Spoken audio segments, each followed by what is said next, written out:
आइए बच्चों, हम हमारा next concept dual aspect concept, ठीक है, ड्यूअल एस्पेक्ट कंसेप्ट हम देखने वाले हैं। इसमें क्या बोलते हैं बच्चों, ईच एंड एवरी ट्रांजेक्शन या इवेंट हो जो रिकॉर्ड कर रहे हैं हम has to aspect, one is debit one is credit. अगर हम देखें तो हम पढ़ते थे सिंगल एंट्री सिस्टम और डबल एंट्री सिस्टम, तो ये डबल एंट्री सिस्टम का बेस आधार हुआ, जो अगर हम ये बोल सकते हैं डबल एंट्री सिस्टम जो है इस कंसेप्ट पर बेस होकर बनाया गया है। तो ये कंसेप्ट क्या बोलते हैं, this concept is core of double entry book keeping, ठीक है। तो ईच एंड एवरी ट्रांजेक्शंस और events has to aspect, one is debit one is credit. Debit मतलब एसेट इंक्रीज होगा या लायबिलिटी, क्रेडिट मतलब लायबिलिटी इंक्रीज होगा, ठीक है। तो वही है, हम गोल्डन रूल्स पढ़े हुए हैं डेबिट क्रेडिट का, और हम डबल एंट्री सिस्टम भी पढ़े हुए हैं, तो वही चीज़ बोल रहा है।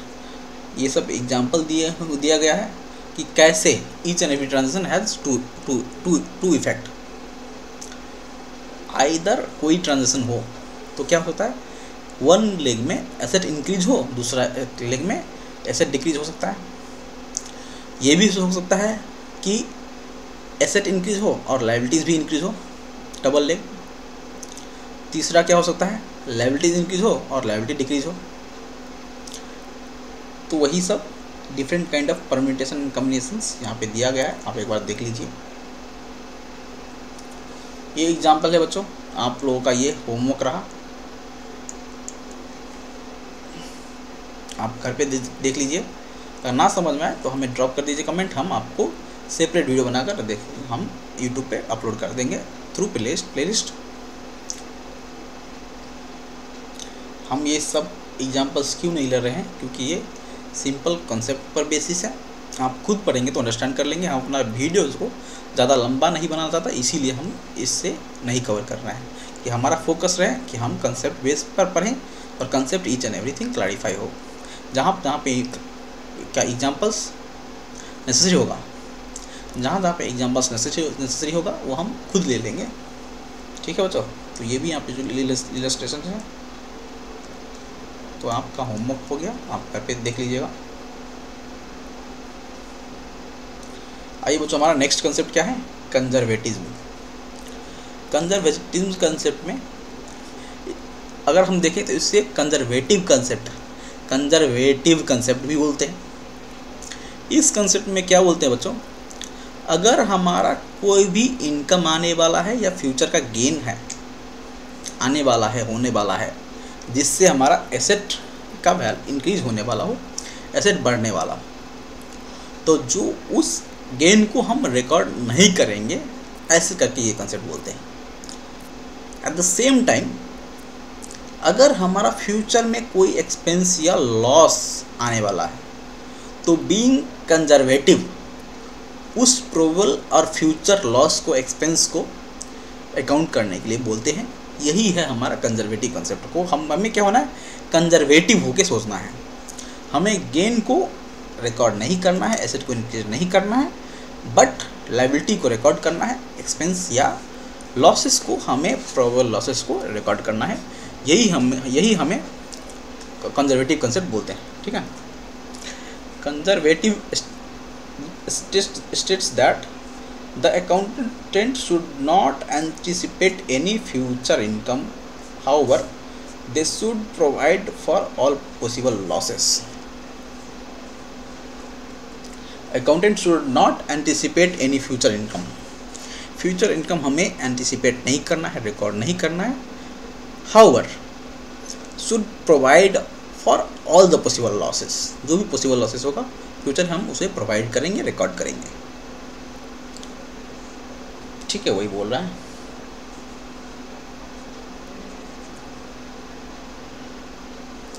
फॉर दिस कंसेप्ट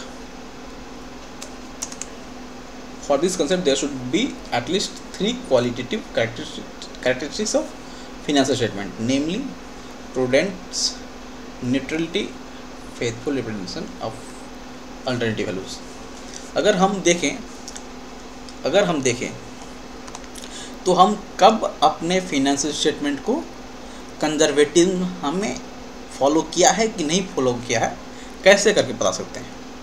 तो फिनेंशियल स्टेटमेंट अगर प्रूडेंस हो, न्यूट्रलिटी हो और फेथफुल रिप्रेजेंटेशन दिया गया हो, तो हम उस केस में हम ये एज्यूम कर सकते हैं कि कंजर्वेटिव कंसेप्ट फॉलो किया है। क्यों? क्योंकि अगर हमारा फिनेंशियल स्टेटमेंट बनाते वक्त judgement about the possible future losses which are to be guarded as well as gains which are uncertain, unbiased outlook is required। तभी ना अगर बाइस्ड फिनेंसेस हुआ, बाइस्ड डिसीजन मेकिंग हुआ, तो ऑब्वियसली हम क्या बोलेंगे कि बाइस्ड होके गेन को रिकॉर्ड कर लिया होगा और लॉस को इग्नोर भी करा होगा। तो उस केस में बाइस्ड नहीं होना, फेथफुल रिप्रेजेंटेशन भी होना चाहिए फिनेंशियल स्टेटमेंट में, तभी हम बोल सकते हैं कि इस कंसेप्ट को फॉलो किया है। नेक्स्ट कंसेप्ट है बच्चों कंसिस्टेंसी। कंसेप्ट में क्या बोलते हैं बच्चों, अगर हम जो भी अकाउंटिंग प्रिंसिपल्स, अकाउंटिंग पॉलिसी हम सिलेक्ट किए हैं या फॉलो कर रहे हैं, ठीक है, for preparation of financial statement, तो उसको हमें टाइम पे चेंज नहीं करना है। एक बार जो फॉलो किए हैं उसी को हम फॉलो करते रहना है, ठीक है। चेंज तभी करना है जब स्पेसिफिक नीड हो, स्पेसिफिक रिक्वायरमेंट हो। वो स्पेसिफिक रिक्वायरमेंट क्या है वो भी हम देखने वाले हैं, ठीक है। in order to achieve comparability the financial statement of an enterprise through time, the accounting policy are followed consistently from one period to another, ठीक है। Change in accounting policy is made only in certain exceptional circumstances.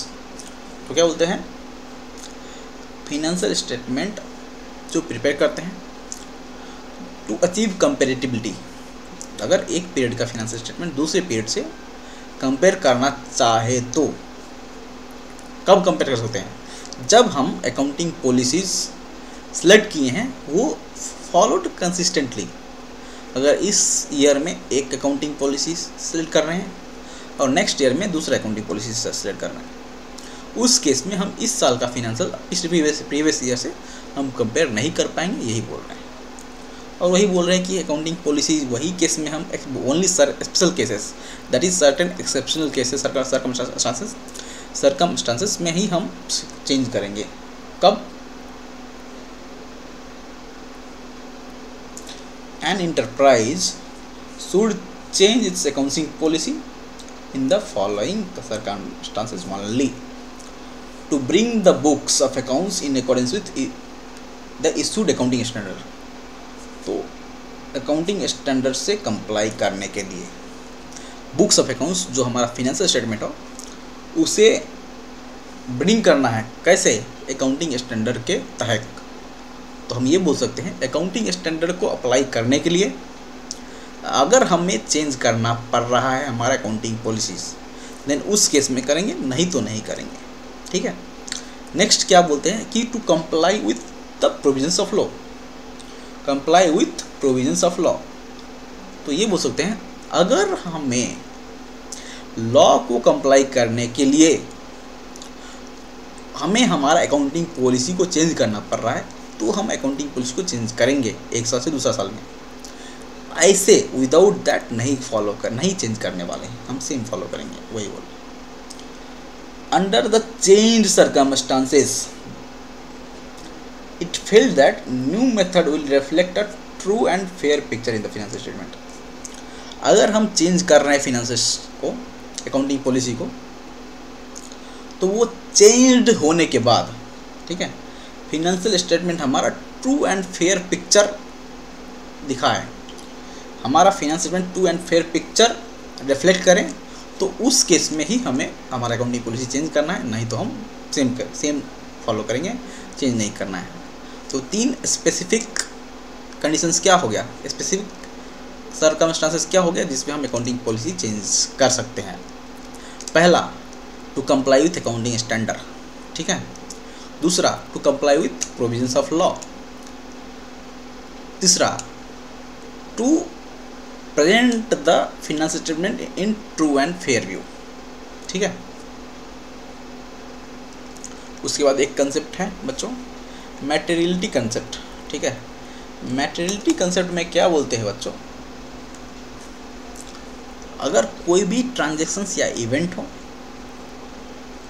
जो material नहीं है, मतलब छोटा है, एक मैटेरियलिटी level set किया जाता है, उस मैटेरियलिटी लेवल से छोटा है, स्मॉल है, तो उसको हम इग्नोर कर सकते हैं, ऐसे करके बोलते हैं।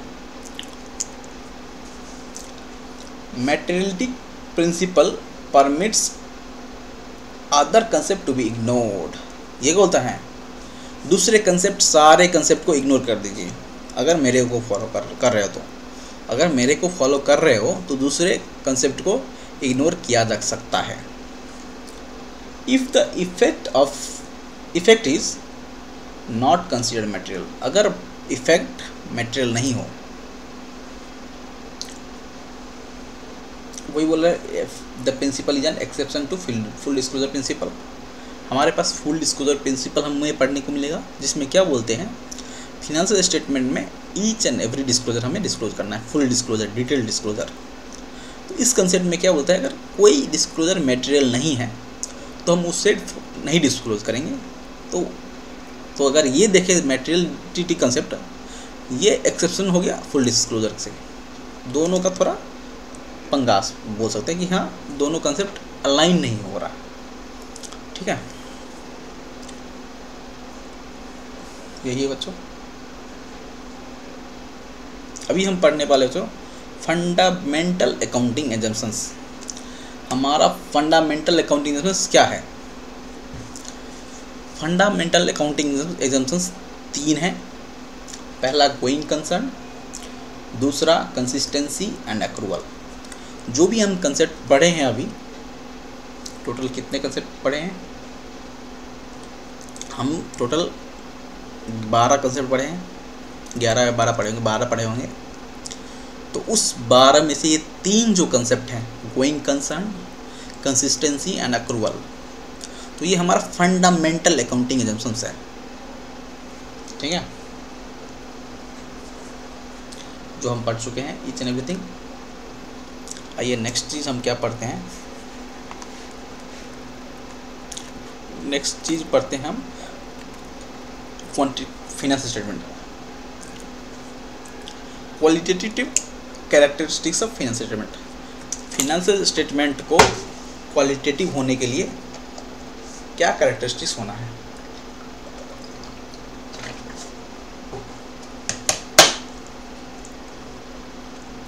पहला बात, फाइनेंशियल स्टेटमेंट अंडरस्टैंडेबिलिटी होना चाहिए। अगर अंडरस्टैंडेबिलिटी नहीं रहा फाइनेंशियल स्टेटमेंट, तो कैसे बोल सकते हैं ये फाइनेंशियल स्टेटमेंट क्वालिटेटिव है? तो इसे पढ़ के पढ़ने वाले को समझ में आना चाहिए ना। तो वही बोल रहा है बच्चों कि जो भी फाइनेंशियल स्टेटमेंट का रीडर हो, उससे फाइनेंशियल स्टेटमेंट पढ़ने पर समझ आए, प्रोवाइडेड उस बंदे में थोड़ा बहुत बिजनेस का, थोड़ा बहुत इकोनॉमी का, थोड़ा बहुत अकाउंटिंग का नॉलेज होना चाहिए, या कि नहीं कि कोई भी अंडरस्टैंड हो जाए। अगर एवरेज अंडरस्टैंडिंग जिसे हो अकाउंटिंग का, इकोनॉमिक्स का, बिजनेस का, रेस्पेक्टिव बिजनेस का, तो उसे ये बिजनेस, ये फाइनेंशियल स्टेटमेंट पढ़ने के बाद अंडरस्टैंडेबिलिटी होना चाहिए, अंडरस्टैंड कर जाना चाहिए। तो ही अगर ये कैरेक्टरिस्टिक्स हो तो हम ये बोल सकते हैं कि फाइनेंशियल स्टेटमेंट जो हमारा है वो क्वालिटेटिव है। ठीक है, रिलेवेंस। नेक्स्ट कैरेक्टरिस्टिक्स क्या है? रिलेवेंस। अगर ये फाइनेंशियल स्टेटमेंट जो भी हमारा डिस्क्लोजर या जो भी है, जो भी profit and loss account, balance sheet और डिटेल डिस्क्लोजर जो भी है, शुड बी रिलेटेड, अगर रिलेवेंट हो फॉर क्या? डिसीजन मेकिंग के लिए। ठीक है, जो भी हमारा यूजर्स ऑफ फाइनेंशियल स्टेटमेंट है, उस यूजर के डिसीजन मेकिंग के लिए रिलेवेंट हो। अगर हमारा जो भी इंफॉर्मेशन रिलेवेंट नहीं हो तो वो फाइनेंशियल स्टेटमेंट क्वालिटेटिव नहीं हो सकता। रिलायबिलिटी, ऑब्वियसली रिलायबल इन्फॉर्मेशन होना चाहिए। अगर रिलायबल ही नहीं हुआ तो ऑब्वियसली फाइनेंशियल स्टेटमेंट उसको वो क्वालिटेटिव नहीं बोल सकते हैं। रिलायबल का मतलब क्या है? फ्री फ्रॉम मटेरियल एरर और बायस। क्या है? To be information must be reliable, it is to be free from material error and bias. Bias से फ्री, बायस नहीं होना चाहिए और मटेरियल एरर भी नहीं होना चाहिए। ठीक है। नेक्स्ट कंपेरेबिलिटी होना चाहिए। वही ईच एंड वन पीरियड से अनदर पीरियड में कंपेरेटिबिलिटी होना चाहिए और एक एंटिटी से दूसरे एंटिटी में कंपेरेबिलिटी होना चाहिए। अगर हम देखें ईच एंड एवरीथिंग, हम थोड़ा बहुत तो कंसेप्ट में अकाउंटिंग प्रिंसिपल्स में पढ़ चुके हैं। वही मटेरियलिटी सेम चीज़ आ रहा है। फेथफुल रिप्रेजेंटेशन, जो भी रिप्रेजेंटेशन हो मस्ट बी रिलायबल होना चाहिए। Must be represent to be reliable information must be represent faithfully the transaction and the events it either purports to represent or could reasonably be expected to represent। ठीक है। Substance over form, इस concept में substance over form क्या बोलते हैं? Transactions and other events, जो भी हमारा ट्रांजेक्शन एंड अदर इवेंट हो are accounted for and presented in accordance with the substance and not economic reality and not merely on legal form। तो जो भी हमारा ट्रांजेक्शन और इवेंट हो उसका लीगल फॉर्म देख के ही हमें अकाउंटिंग नहीं करना है। कभी कभी हमारा एक्चुअल सिचुएशन क्या है, एक्चुअली क्या है बिहाइंड द सीन, वो भी हमें देखना है। ठीक है। तो ऐसे करके बोलते हैं कि substance over form, legal form में नहीं जाना है, सब्सटेंस को भी हमें चेक करना है। ठीक है। न्यूट्रलिटी मतलब क्या है? फ्री फ्रॉम बायस।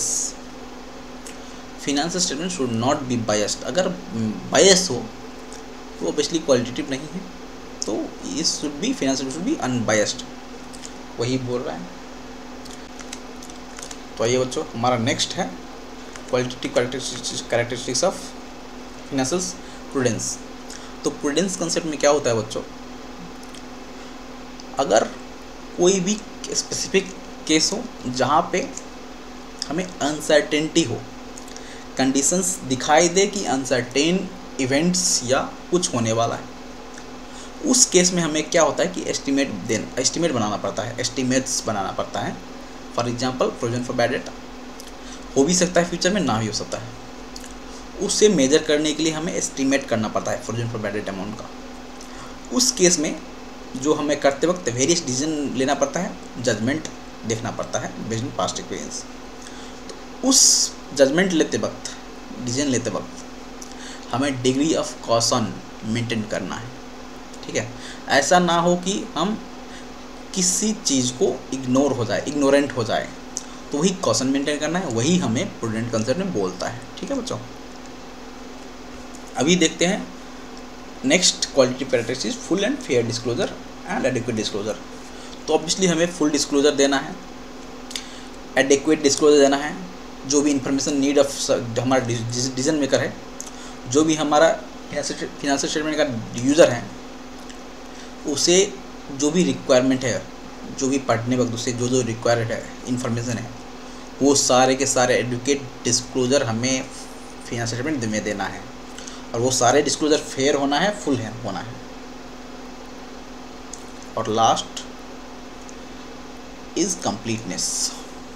ये ना कि इंफॉर्मेशन डिस्क्लोजर या जो भी हम फिनेंशियल स्टेटमेंट में इंफॉर्मेशन हम दे रहे हैं to the intended user, to the users of financial statement, उस केस में जो भी डिस्क्लोजर है कंप्लीट दे दें। ऐसा नहीं हो कि कुछ डिस्क्लोजर, कुछ इन्फॉर्मेशन हम ना दें या कंप्लीट ना हो। ठीक है। ये बच्चों, तो हमारा चैप्टर कंप्लीट हुआ। अभी आइए हम हमारा टेस्ट योर नॉलेज देख लेते हैं। जो भी हमारा ट्रू एंड फॉल्स का क्वेश्चंस है, जो भी हमारा मल्टीपल चॉइस क्वेश्चंस है, वो सारे देखते हैं। तो हमारा पहला क्वेश्चन है बच्चों, the concept helps in keeping business affairs free from the influence of personal affairs of the owner.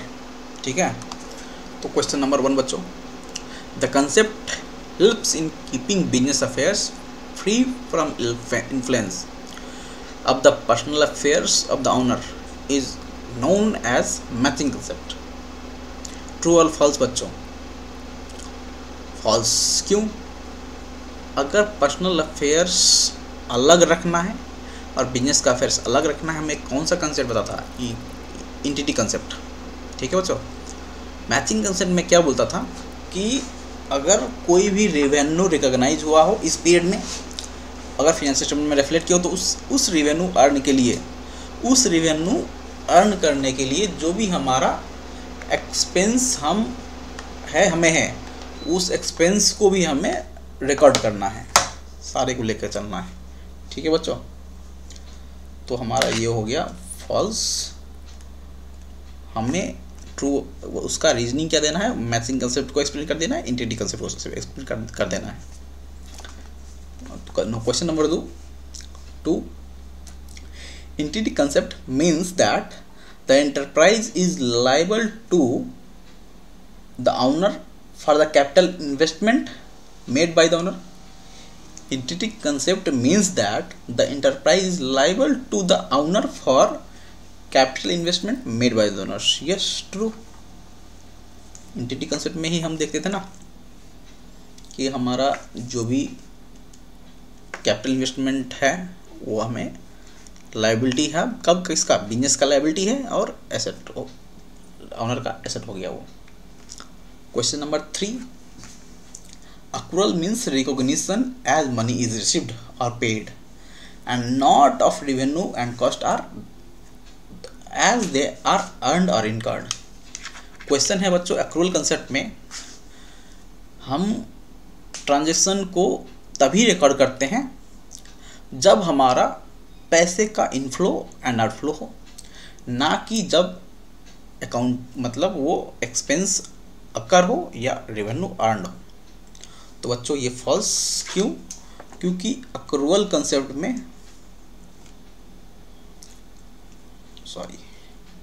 Accrual concept में क्या होता था बच्चों? Transaction and event are recorded when they occur and not when the cash is paid or received. Question number 4, the conservative concept states that no change should be counted unless it has been materialized. सही है बच्चों? नहीं। क्यों?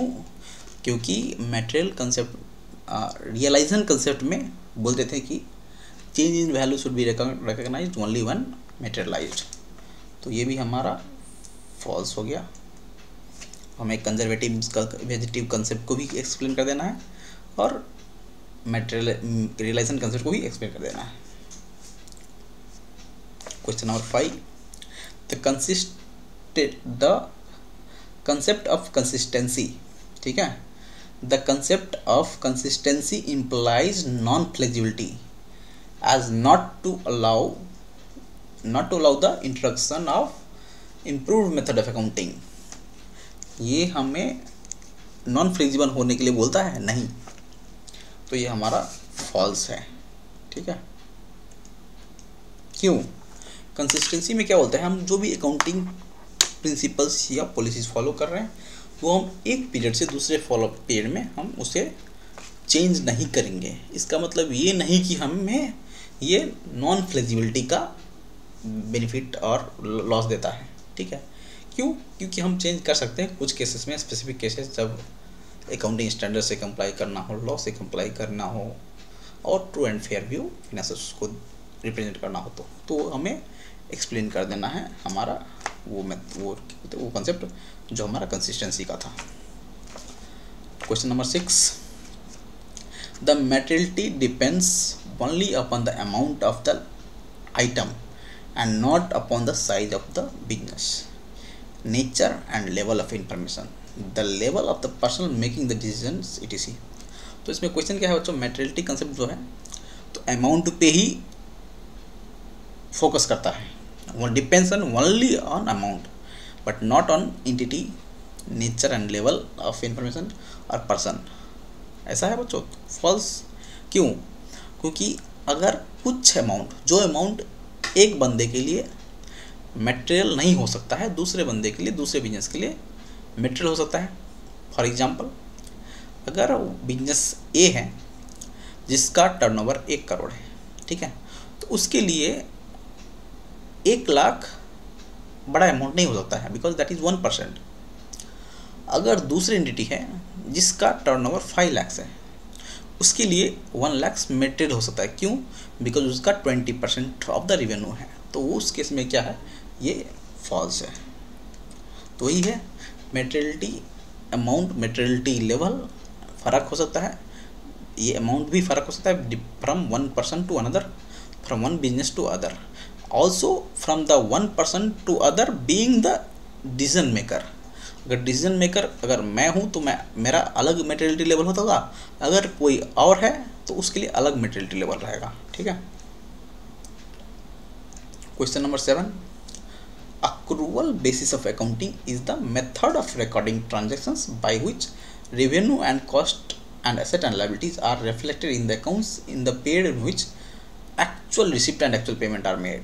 Again false, because actual payment और receipt के लिए हमें वो नहीं करना है, हमें एक्चुअल रिसिप्ट और पेमेंट पे ये डिपेंडेंट नहीं है।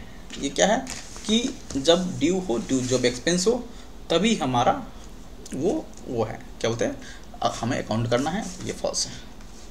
मल्टीपल चॉइस का क्वेश्चन बच्चों, मल्टीपल चॉइस क्वेश्चन में हमें जल्दी देख लेते हैं। क्वेश्चन नंबर 1 का 1, all the following items are classified as fundamental accounting assumptions except fundamental accounting assumptions कौन सा था? Going concern, consistency and accrual. Going concern, consistency, accrual तो नहीं है, मतलब ये हमारा ऑड आउट हो गया, एक्सेप्ट ये हमारा फंडामेंटल नहीं है, ये हमें बी बोल देना है। ठीक है। Question number 2, two primarily qualitative characteristics of financial statement are. क्या क्या है? अंडरस्टैंडेबिलिटी तो था, मटेरियलिटी नहीं था, रिलेवेंस और रिलेटिविटी था, न्यूट्रलिटी और अंडरस्टैंडिंग नहीं था। ठीक है, हमें ये देख लेना है जो हम पढ़े थे। क्वेश्चन नंबर 2 का B. Question number 3, Kanika enterprise follows the written down value method of depreciation machinery year after year due to क्या चीज़ के कारण से, वेदर कंपेरेबिलिटी के कारण से, वेदर कन्वीनियंस के कारण से और कंसिस्टेंसी के कारण से। क्या चीज़ के कारण से Kanika enterprise WDV method of depreciating machinery from 1 year to another year follow, किस कारण से? कंसिस्टेंसी के कारण से। ये नहीं कि कन्वेंशन और कंपेरेबिलिटी का से। इसमें आप कंफ्यूज हो सकते हो, since 1 year to another year दिया हुआ है तो उसमें आप कंफ्यूज हो सकते हो कि ये हमारा क्या है कि कंपेरेटिबिलिटी के कारण से भी, कंपेरेटिबिलिटी के कारण से भी वो कर सकते हैं। जैसे करके हम कंफ्यूज हो सकते हैं, ईयर टू ईयर दिया गया इसलिए, लेकिन हमें कंफ्यूज नहीं होना है, हमें कंसेप्ट याद करना है, कंसिस्टेंसी। ठीक है। क्वेश्चन नंबर 4 में क्या हो चो, purchased a car for 5 lakhs making a down payment of 1 lakh and signing a 4 lakh bills payable in 60 days। Result of this क्या होगा? हम 5 लाख का कार किए, हमें 5 लाख का एसेट बढ़ा, 5 लाख का एसेट इंक्रीज हुआ, एक by payment of 1 lakhs down payment. एक सेकंड बच्चों, ऐसे कर देते हैं। हमारे एसेट साइड में 5 लाख का हमारा एसेट बढ़ा machinery, at the same time हमारा 1 लाख का बैंक अमाउंट घट गया, ये प्लस ये माइनस, ठीक है। और हमारे पास क्या आया, 4 लाख का पेएबल, 4 लाख का बिल्स पेएबल आया, ठीक है। तो हमारा नेट क्या हुआ, एसेट भी इंक्रीज बाई 4 लाख, लायबिलिटी भी increase by 4 lakh, so this is answer, ठीक है, 4 का सी। क्वेश्चन नंबर 5 के Mohan purchase goods for 15 lakhs and sold 4/5, मतलब 4/5 मतलब 12 lakhs, 12 लाख का सोल्ड कर दिया for 18 lakhs on goods amounting of 18 lakhs, ठीक है, and met expense amounting of 2.5 lakhs during the year 2022. He counted net profit 3 lakhs, which of the accounting concept has been followed, ठीक है। क्यों, entity concept में क्या है, मौन और मालिक अलग अलग है, पीरियड में क्या है, ईच पीरियड से अलग पीरियड में हमें फिनेंसेस बनाना है, मैचिंग में क्या है कि मैच करना है रेवेन्यू एंड एक्सपेंस से, तो ये हमारा आंसर हो गया 5 का सी। क्वेश्चन नंबर 6 में क्या है बच्चों, a businessman purchased goods for 25 lakhs, 80% of goods during the accounting year sold, 80% बच गया, मतलब 20 lakhs का हमने सेल कर दिया है, ठीक है। The market value of the remaining goods is 4 lakhs, तो मतलब हमारे पास 5 लाख का जो गुड्स बचा उसका वैल्यू हमें अभी 4 लाख हो गया है। He valued the closing inventory at cost, he violated concept of what, क्या कंसेप्ट को वायलेट किया है, money measurement, no, conservatism, yes, cost भी आंसर हो सकता है, लेकिन इसमें क्या है कि कॉस्ट क्या होता है, कॉस्ट में हमें 5 लाख का रिकॉर्ड करना था, लेकिन जो 1 लाख का लॉस हो गया है उसे ना रिकॉर्ड करना कंजर्वेटिव अकाउंटिंग को ये फॉलो नहीं किया है, वायलेट किया है, ठीक है बच्चों। क्योंकि क्या बोलता था, जो भी हमारा फ्यूचर गेंस है, इनकम है, उसे हमें कंजर्वेटिव में रिकॉर्ड नहीं करना था, और एक्सपेंस या प्रोबेबल फ्यूचर लॉस है उसे हमें रिकॉर्ड कर लेना है, तो उस बेसिस उसको हमें इग्नोर कर रहे हैं, ठीक है। क्वेश्चन नंबर 7 में क्या है बच्चों,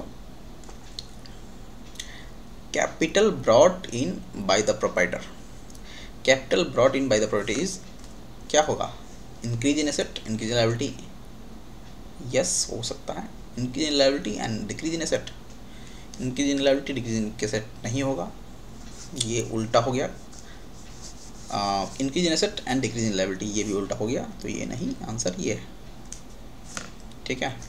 question number 8, during the life time of an entity accounting provides financial statement in accordance with which basic concept, obviously accounting period, ठीक है बच्चों।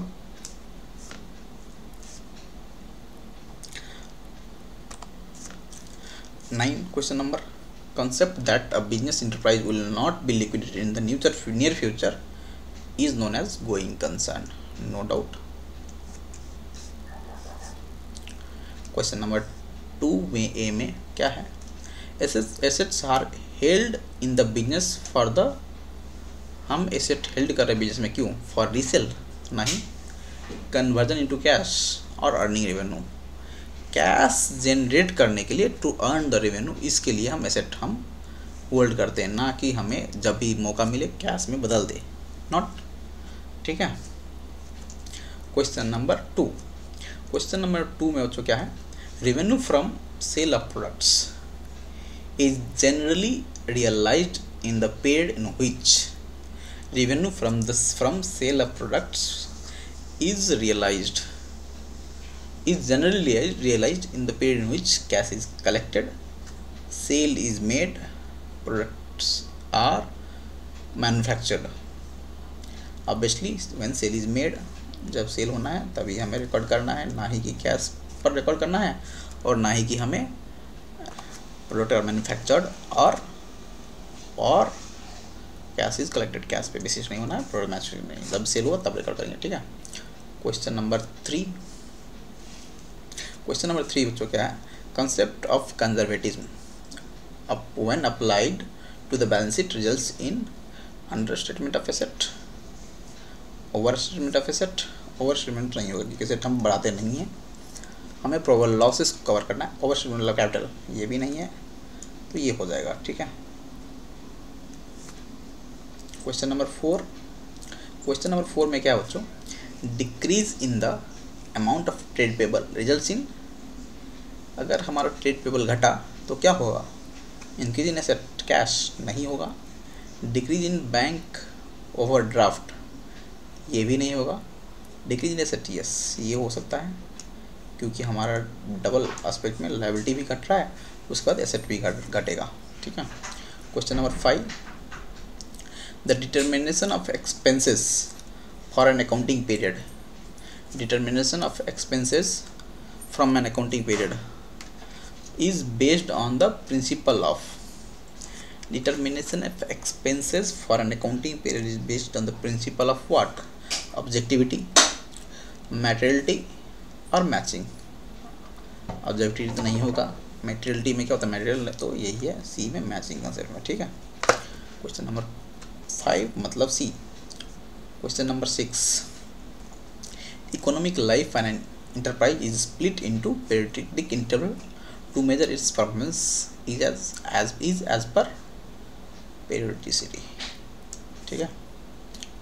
क्वेश्चन नंबर 3 इसका 3 का ए में क्या है बच्चों, if an asset is increased there will be corresponding what, increase in other asset और इंक्रीज इन कैपिटल नहीं होगा क्योंकि एक एसेट बढ़ रहा है तो दूसरा एसेट घटना है इधर, ये तो नहीं होना है। डिक्रीज इन अंदर एसेट हो सकता है, इंक्रीज इन लायबिलिटी यस ये हो सकता है क्योंकि एसेट बढ़ रहा है तो दूसरे साइड एसेट घटेगा या लायबिलिटी बढ़ेगा।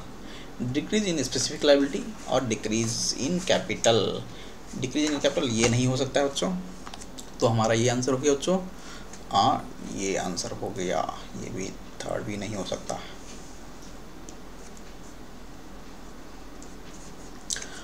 Purchase of machinery for cash, अगर मशीनरी परचेज किए कैश फॉर कैश तो डिक्रीज इन टोटल एसेट होगा, क्या होगा, इंक्रीज इन टोटल एसेट होगा, रिटेन टोटल एसेट इंक्रीज। अगर एसेट हम बाई कर रहे हैं कैश देके तो एक साइड क्या होगा, एसेट बढ़ा कैश भी घटा, तो ऑन टोटल एसेट हमारा रिफ्लेक्ट अनचेंज हो गया, ठीक है बच्चों।